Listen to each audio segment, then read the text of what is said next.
Oke, halo semuanya. Assalamualaikum warahmatullahi wabarakatuh. Balik lagi bersama saya Doni Salmanan. Pada saat video ini dibuat, beberapa isu terkait investasi bodong, penipuan masih ramai beredar di media sosial, seperti binomo, robot trading, atau mungkin harga kripto yang turun drastis. Walaupun kripto sampai saat ini bukan bagian dari kasus investasi bodong ataupun penipuan, tapi tetap saja ramai dibahas di media sosial. Kalian sadar nggak sih, dari berbagai berita atau isu yang beredar, ada 3 poin utama yang selalu dibahas. Yang pertama itu penipuan, yang kedua itu pertanggungjawaban, dan yang ketiga adalah pengembalian uang investor. Di video ini gue nggak mau bahas terlalu jauh tentang definisi apa itu penipuan, penipuan kena hukum berapa lama, penipuan ada di pasal berapa, dan gue nggak mau berdebat masalah hukum. Disclaimer juga, gue di sini tidak memihak siapapun dan tidak bermaksud untuk memojokkan siapapun, tapi gue hanya ingin menceritakan dan mempertanyakan dan juga memberi saran versi gue. Pertanyaan yang ada di kepala gue adalah, kenapa berita busuk tentang investasi itu selalu ada? Kenapa selalu ada yang terjerumus dan dianggap korban? Oh ya, by the way, kenapa gua kasih tanda petik? Nanti kita bahas ya. Dan pertanyaan selanjutnya, sampai kapan cerita miris tentang investasi terus berulang terjadi?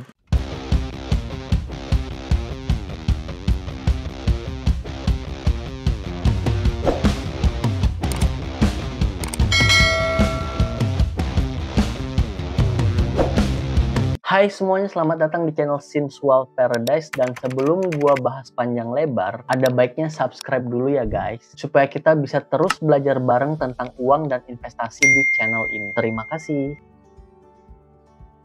Kalian pernah berpikir lebih dalam nggak sih, kalau pola pikir kita tentang hidup di era saat ini sudah jauh berevolusi dari awal peradaban hidup manusia? Yang gua bahas pola pikirnya ya yang berevolusi, bukan manusianya. Kalau manusianya sih itu ada teori beda lagi. Saat ini kita fokus sama pola pikirnya dulu. Dulu itu manusia simple banget. Diceritakan manusia dulu hidup dengan cara berburu dan meramu. Ya, kita manusia berburu binatang atau mengumpulkan bahan makanan dari alam untuk dikonsumsi saat itu juga, atau disebut dengan food gathering. Dan setelah bahan makanan di tempat tersebut habis, mereka akan mengembara mencari tempat lain yang sumber daya alamnya masih berlimpah ruah. Kalian bisa lihat nggak bagaimana hakikat hidup itu? Hanya lapar, setelah lapar berusaha mencari makan, ada kegiatan, ada pekerjaan di sana. Setelah mendapatkan makanan, ya udah dikonsumsi. Lapar lagi, cari lagi, terus dikonsumsi lagi. Mirip kayak binatang nggak sih? Sama nggak sih kayak binatang? Menurut gua sih sama. Tapi coba kalian pikir deh, ada nggak binatang yang khawatir akan masa depannya sehingga harus mengumpulkan makanan atau mengumpulkan hasil kerja saat ini untuk dinikmati di masa mendatang agar kehidupan di masa mendatang lebih baik? Jawabannya ada, yaitu macan tutul, buaya, berang-berang, dan lain sebagainya. Kalau nggak salah, kalau kalian cari itu ada 10 binatang yang melakukan hal yang sama. Tapi apakah mereka menyiapkan makanan sampai pensiun supaya masa tuanya terjamin? Jawabannya enggak, karena makanannya udah expired kalau disimpan sampai pensiun. Dan pertanyaan selanjutnya, apakah mereka seserakah manusia? Untuk hal itu masing-masing dari kalian yang jawab ya. Seiring berkembangnya zaman, pola pikir manusia juga berevolusi. Aktivitas manusia dalam bertahan hidup tidak berhenti sampai bekerja, mendapatkan penghasilan, dan memperoleh makanan untuk hidup. Tetapi manusia juga mulai berpikir, bagaimana kalau kita sudah tidak sanggup bekerja, mulai khawatir akan masa depan, dan mulai mencari cara bagaimana agar di masa depan kita tidak kelaparan. Mulai berpikir bagaimana caranya agar di masa tua atau masa pensiun masih bisa makan, dan masih mikir bagaimana anak cucu bisa hidup sejahtera. Kompleks banget nggak sih? Bahkan manusia tidak hidup saat ini. Otak manusia sering dipakai untuk hidup di masa depan yang entah kapan, kita nggak pernah tahu kapan masa depan itu akan terjadi. Gue nggak bilang salah, gue juga salah satu dari kalian para manusia, tapi inilah faktanya. Kalian sadar nggak, di era sekarang ini, semua manusia dapat input informasi yang sama dan secara cepat. Informasinya apa? Kalau lu harus financial freedom, biarkan uang bekerja untuk Anda, dan bla bla bla. Sedangkan nggak semua manusia di dunia memiliki kemampuan, mental, dan pola pikir yang sama untuk menyerap informasi yang menurut gua membagongkan itu. Oke, menurut pandangan gua, inilah salah satu akar masalah kenapa investasi bodong terus terjadi. Ya karena kalian sudah berpikir jauh ke depan, otak kalian udah jauh banget di depan, tetapi kalian lupa hakikat hidup atau kalian lupa tahap-tahap basic untuk mencapai masa depan itu. Kalian lupa kalau kalian yang sekarang atau manusia yang sekarang adalah manusia yang sama dengan manusia zaman dulu secara aktivitas untuk bertahan hidup, yang mana harus melakukan kegiatan, yaitu bekerja untuk mendapatkan sesuatu, yaitu penghasilan. Sebelum sesuatu itu kalian alokasikan lagi untuk memenuhi kebutuhan saat ini, dan sisanya kalian alokasikan untuk mempersiapkan masa depan. Ada prosesnya. Alhasil, semua manusia, khususnya yang di Indonesia nih, yang mengaku dirinya korban investasi bodong, adalah manusia sama yang sebelum ditawari investasi bodong ya tetap bangun pagi, mandi, pakai seragam atau pakaian kerja, manesin motor atau manesin mobil, berangkat kerja sambil dengerin lagu The Massive yang judulnya Jangan Menyerah, sampai kantor kerja, tiap bulan dapat gaji, dan gajinya cukup untuk hidup sebulan. Bahkan kalian bisa sisihkan untuk masa depan atau menabung untuk masa depan. Dan kalian baik-baik aja hingga pada suatu saat kalian nemu tuh di YouTube, lihat orang cuma lihat layar, lihat chart pergerakan harga, terus lihat layarnya sambil staycation di hotel mewah. Orang itu tinggal enter, dapat duit. Seketika kalian langsung mikir, ada kegelisahan, ada kekhawatiran tiba-tiba di diri kalian. Ini aneh banget sih sumpah. Kalian mikir kayak gini, kalau gua nggak ikut sih kehidupan gua nggak akan baik-baik aja. Gua akan miskin, anak cucu gua nggak akan bisa makan. Banyak deh tiba-tiba mikir yang aneh-aneh gitu, padahal sebelumnya kalian baik-baik aja. Inilah yang terjadi. Makanya kok bisa gitu, kok bisa. Akhirnya tahu nggak apa? Ya kalian ikut, mulai login, daftar. Kalian ikut tanpa tahu dasar yang jelas. Kenapa kalian ikut? Tanpa belajar dulu, tanpa baca, tanpa ikro. Yang penting kegelisahan dan kekhawatiran kalian itu hilang. Dan kalian lebih tenang walaupun ketenangan itu hanya sesaat. Bahkan yang lebih fatal, kalian habiskan atau jual semua hal yang kalian miliki saat ini, semua hal yang udah buat kalian hidup nyaman saat ini, yaitu contohnya rumah, hanya untuk mimpi bullshit masa depan yang sama sekali belum kejadian. Coba kalian pikirin. Dan setelah itu terjadi, boom! Kalian menganggap diri kalian korban. Is that true? I don't think so. Beneran kalian ditipu? Apa kalian sendiri yang menipu diri kalian karena halusinasi yang entah dari mana kalian munculkan sendiri di kepala kalian? Gua sama sekali nggak membela penipu manapun. Dan gua juga bodo amat berapa lama hukuman untuk penipuan investasi bodong. Mau selama apapun, gua bodo amat. Ini bukan tentang mereka, tapi ini tentang kita. Dan ini semua bukan berakar dari mereka, tapi dari kita. Kita sendiri yang menipu diri kita sendiri. Gua menggolongkan dua hal tentang tertipu. Yang pertama,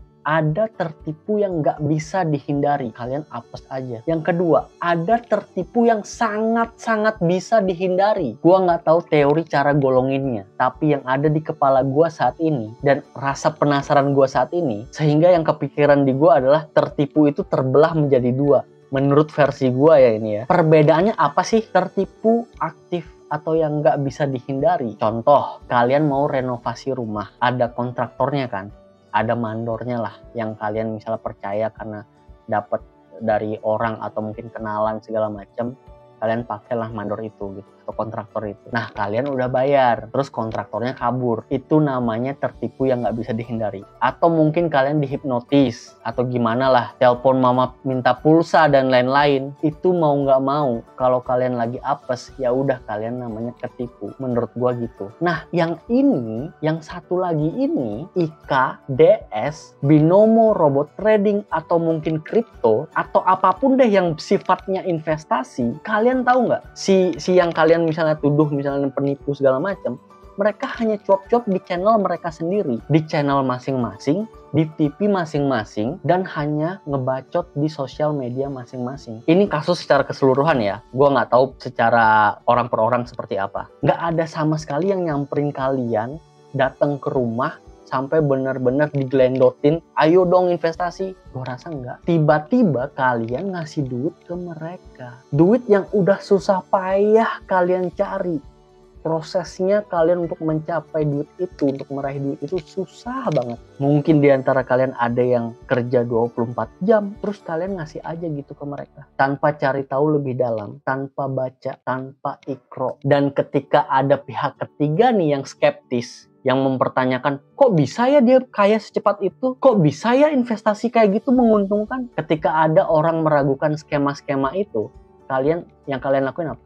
Kalian bully orangnya. Kalian malah musuhin orang yang mempertanyakan. Yang memang hidup manusia tuh ya harusnya ya bertanya gitu. Kenapa bisa gitu gitu sampai ketemu jawabannya.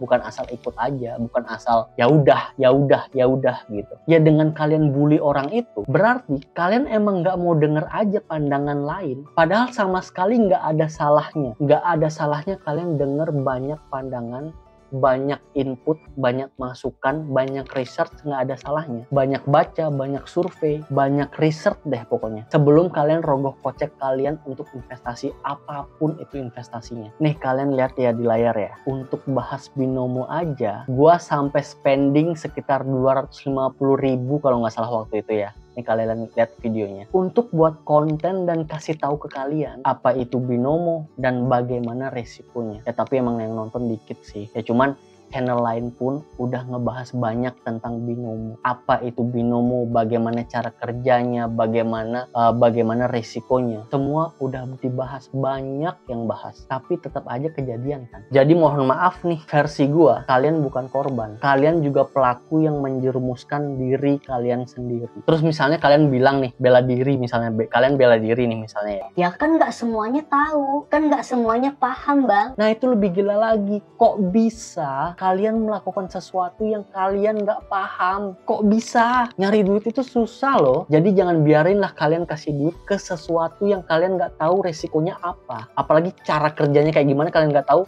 kalian kasih duit. Jangan.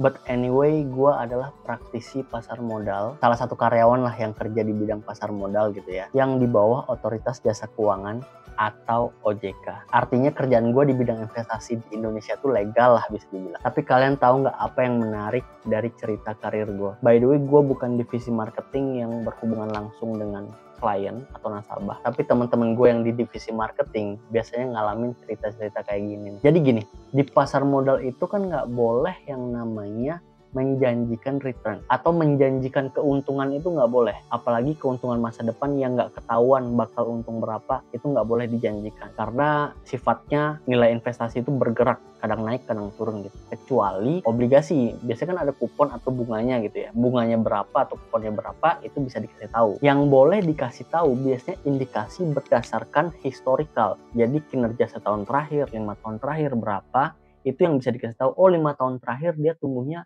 10% per tahun gitu. Ya udah, based on itu bisa diproyeksi ke depannya seperti apa kinerjanya, tapi bukan menjanjikan. Tapi kita boleh nih edukasi ke masyarakat tentang investasi atau tentang pasar modal. Investasi itu apa, bagaimana caranya investasi, laporan keuangan itu apa, bla bla bla dan lain sebagainya. Tapi dalam prosesnya edukasi, yang orang selalu tanya itu apa sih? Orang nanya bakal cuan berapa, bakal naik berapa, untungnya bakal berapa, harga saham itu bakal naik berapa persen. Itu yang orang-orang tanya. Sangat jarang, bahkan nggak ada gitu ya, orang nanya resikonya apa sih berinvestasi di pasar modal? Cocok nggak investasi di pasar modal tuh dengan kita? Nyambung nggak kira-kira dengan investasi kita? Atau kita mungkin lebih baik cuma deposito di bank? Kalau nanti harga saham atau investasi kita turun 100%, kita siap atau enggak? Nggak ada pertanyaan kayak gitu. Jadi semua nanya tentang cuan, untung, segala macem. Nah, hal-hal yang kayak gini yang dimanfaatin sama oknum di luar pasar modal yang main robot-robotan. Robot yang bisa ngasih imbal hasil 5% lah sebulan,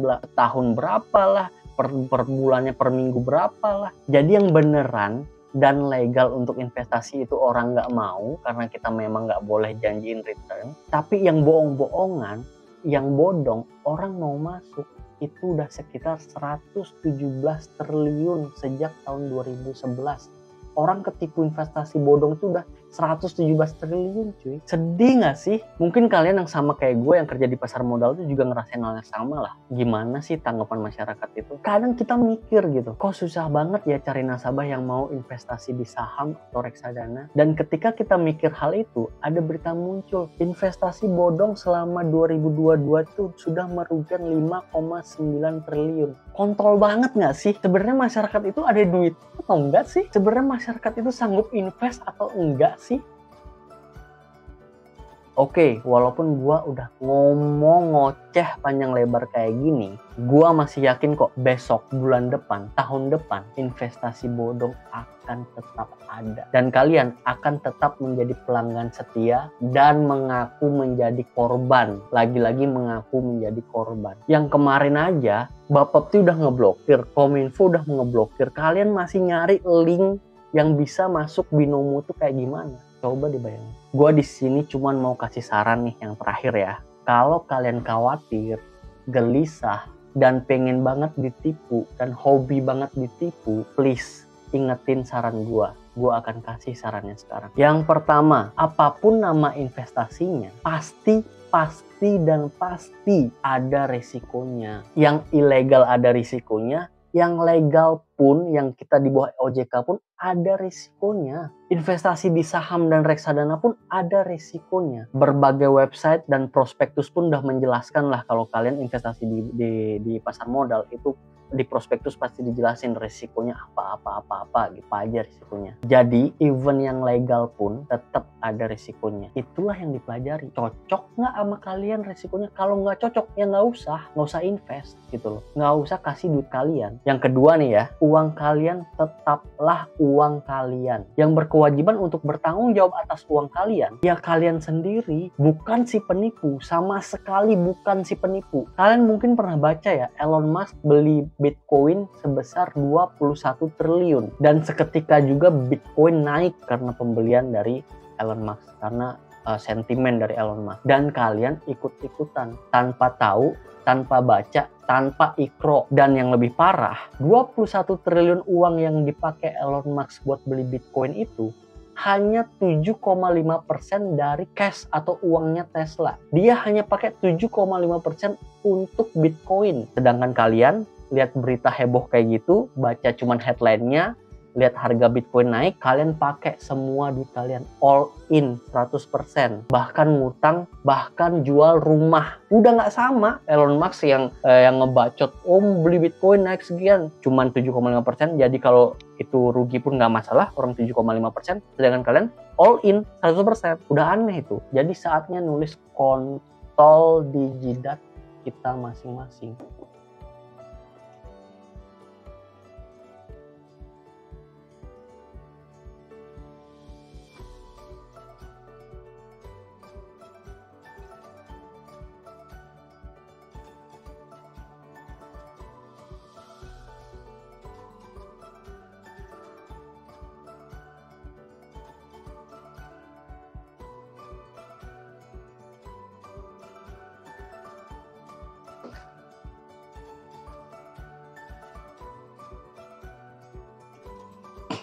Jadi please, jangan gitu lagi ya. Yang ketiga, dalam investasi itu ada yang namanya diversifikasi. Kalian boleh banget untuk punya aset atau instrumen investasi yang berbeda-beda. Kalian boleh punya dolar, Bitcoin, rumah, saham, reksadana, boleh banget. boleh banyak punya aset tuh boleh banget. Jangan mendewakan satu instrumen investasi. Karena nggak ada yang larang untuk kalian melakukan diversifikasi, itu nggak ada yang larang. Jangan fanatik pada satu instrumen investasi ya guys. Yang keempat, jangan serakah. Cari investasi yang keuntungannya ya sewajarnya aja, sehingga risikonya juga wajar. Ingat video di awal, kalian investasi hanya untuk mempersiapkan masa depan. That's it. Jangan sampai dengan investasi masa depan kalian malah lebih berantakan. Jadi santai aja, slow. Yang penting kalian masih bisa kerja, bisa cari uang, itu udah cukup kok. Jangan korbanin uang kalian yang udah capek-capek kalian raih.